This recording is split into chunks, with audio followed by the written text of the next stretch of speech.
안녕하십니까, 백선혜입니다. 7월 28일 화요일 장전 브리핑 출발하겠습니다. 지난밤 뉴욕 시장은 기분 좋게 마감했습니다. 시장에는 호재가 많았는데요. 추가 경기 부양 기대감과 기술주의 반등이 시장을 끌어올렸습니다. 뉴욕 3대 지수는 모두 상승했습니다. 자세한 지수 상황 살펴보겠습니다. 블루칩 클럽인 다우 지수는 0.43% 오른 26,584선에 마쳤고요. S&P 500 지수는 0.74% 상승한 3,239선에 마감했습니다. 나스닥 지수는 1.67% 오른 1,536선에 종가 형성했습니다. 추가 경기 부양 기대감은 시장의 호재로 작용했습니다. 마가로 불리는 주요 기술주도 모두 반등했습니다. 코로나19 백신 기대감도 한몫을 했습니다. 하지만 미중 갈등은 여전히 악재로 작용하고 있습니다. 먼저 미국의 추가 경기 부양 기대감이 시장을 끌어올렸습니다. 백악관과 공화당은 약 1조 달러 규모의 제5차 경기 부양 체계에 합의했습니다. 공화당은 일선 주 정부가 실업보험 수령액을 기존 소득의 70%로 정하는 시스템을 마련하기 전까지 연방 정부가 매주 200달러를 추가 지원하는 방안을 제시할 것으로 보입니다. 이것은 연방 정부가 매주 600달러를 추가 지원하는 현재 안보다 대폭 줄어든 건데요. 학교 정상화와 기업 신규 대출, 그리고 세금 감면 등을 위해 1,100억 달러를 지원할 예정입니다. 더불어 특정 요건을 충족한 성인에게는 우리 돈으로 약 144만 원을 또 한 번 지급하는 내용도 포함되어 있습니다. 주요 기술주들의 반등도 시장에 긍정적으로 작용했습니다. 실적 발표를 앞두고 다시 상승했는데요. 이번 주 애플, 아마존, 알파벳 등 주요 기술주들의 실적이 발표될 예정입니다. 이날 오전까지 실적을 발표한 기업의 80%가 시장의 예상치보다 양호한 실적을 내놨습니다. 코로나19 백신 개발 기대감도 역시 호재입니다. 코로나19 백신을 개발 중인 모더나가 미국 정부에게 4억 7천만 달러 이상의 추가 자금을 지원받았는데요. 이 소식에 모더나는 9% 넘게 급등했습니다. 하지만 코로나19의 확산세는 시장의 상승폭을 제한했습니다. 미국의 코로나19 총 확진자는 427만 명을 넘었습니다.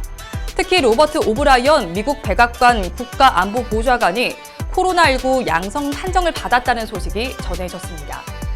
홍콩에서도 식당 실내 영업을 금지하는 등 세계 각지에서 봉쇄를 다시 강화하는 지역이 늘어나고 있습니다. 그래도 호재가 많았던 뉴욕 시장은 모두 플러스권에 들었습니다. 이어서 뉴스 체크해보겠습니다. 첫 소식입니다. 미국 6월 내구재 신규 수주가 2달 연속 증가했습니다. 내구재 수주는 미국 체감 경기를 보여주는 지표 중 하나인데요. 6월 내구재 신규 수주는 2,069억 달러로 2달 연속 상승한 것입니다. 전월 대비 7.3% 증가한 것으로 시장의 예상치인 5.4%를 웃돌았습니다. 요즘 금값이 심상치가 않습니다. 1,930달러의 벽도 깨졌습니다. 코로나19가 계속 확산하고 미중 갈등이 심화되면서 대표적인 안전자산인 금의 수요가 몰리고 있습니다. 이에 JJ 키나 수석 시장 전략가는 금은 우리에게 경고하고 있지만 시장은 계속 상승세라며 변동성 지수 상승폭이 사상 최대치라고 전했는데요. 우리 시장에서도 금 관련주인 고려 아연 등이 강세를 보이고 있습니다. 문재인 대통령은 어제 지금부터가 본격적으로 경제 반등을 이뤄낼 적기라며 3분기 경제 회복의 필요성을 강조했습니다. 각종 경제 지표도 2분기를 저점으로 6, 7월부터 서서히 회복세를 보이고 있다고 말했는데요. 2분기에도 마이너스 성장을 기록했지만 OECD 국가들이 매우 큰 폭으로 성장이 후퇴하고 있는 것에 비하면 기적 같은 선방의 결과였다고 평가했습니다. 어제 말씀드렸던 현대 HCN의 우선 협상 대상자가 선정됐습니다. KT 스카이라이프가 선정됐는데요. KT 스카이라이프는 최종 입찰 제안서를 함께 냈던 SK텔레콤, LG U+를 제치고 현대 HCN 인수전에서 승리했습니다. 최종 본계약 체결은 정부 승인이 완료된 이후에 이루어질 예정입니다. 다음으로 환율 보겠습니다. 달러 인덱스는 미중 분쟁과 코로나19 확산세가 지속되며 하락했습니다. 0.83% 하락한 93달러 64센트에 거래 마쳤습니다. 원달러 환율은 5원 40전 내린 1,196원 10전에 마감했습니다. 끝으로 오늘 이슈 앤 테마입니다. 정부가 오늘 범부처 수소 기술 개발 사업에 대한 대국민 공청회를 개최합니다. 서울 양재 AT센터에서 개최될 예정인데요. 2022년부터 9년가량 약 2조 7천억 원을 투입할 계획입니다. 정부의 각 부처들이 협업해 수소 생산부터 저장, 운송, 활용, 안전, 환경 인프라에 이르는 수소 전 주기 분야 중장기 연구 개발을 진행할 예정입니다. 대한항공이 오늘부터 인천과 중국 텐진을 오가는 노선을 다시 운항합니다. 코로나19 방역 사정을 고려해 7, 8월 두 달은 화요일마다 격주로 운항하고 9월부터 매주 1회 운항할 예정입니다.